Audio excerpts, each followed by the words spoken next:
The power of giving is instantaneous, the power of giving is continuous, and the power of giving is eternal. What do I mean? When I say the power of giving is instantaneous, if right now you have a good thought for your friend, for your sibling, for your spouse, even for your enemy, if you have a good thought, instantaneously you'll feel good. Instead, if you have a bad thought, instantaneously you'll feel bad. So the power of giving is instantaneous. Let me give you an example. My cousin Salim, who lives in London, when he was 40, he was really sick. And he was in the hospital. And he was really down. And he was even contemplating suicide. And while he was sitting in his bed, totally sick, an old lady comes in, an English lady comes in and sees his room unkempt. So she tells Salim, do you mind if I rearrange your flowers? Salim says, no problem.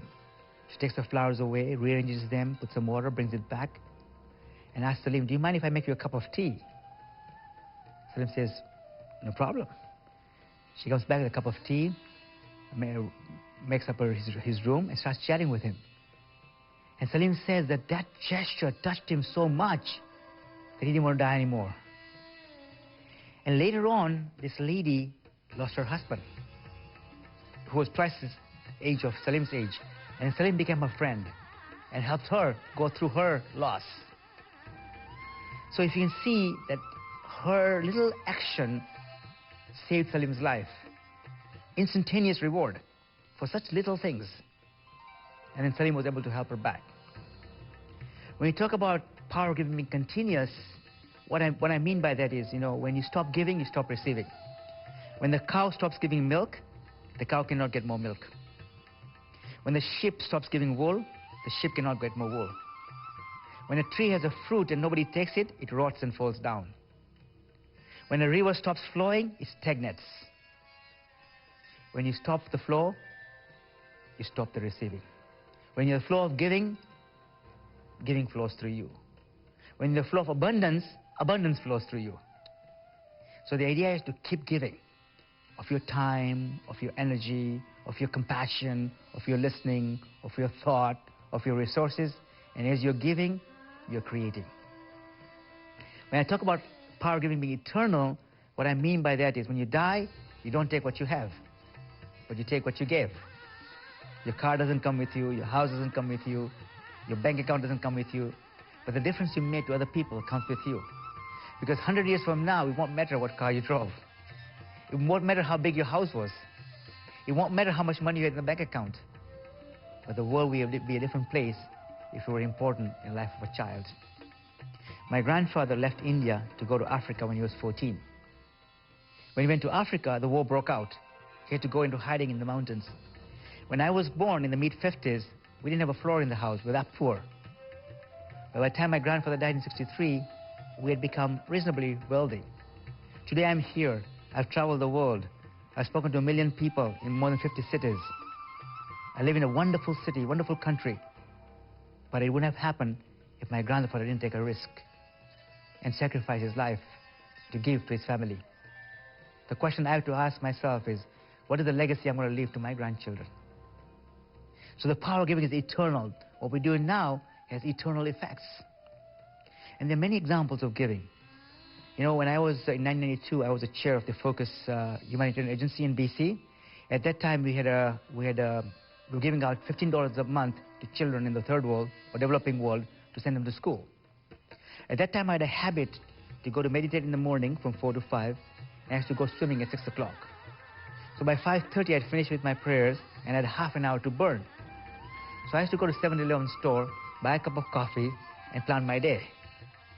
So when I became a chair of my body, my Focus Humanitarian body, I realized that coffee was costing me $20 a month. With tax benefits, it's costing me $30 a month. So I said, if I didn't have a cup of coffee, I could send 2 children to school.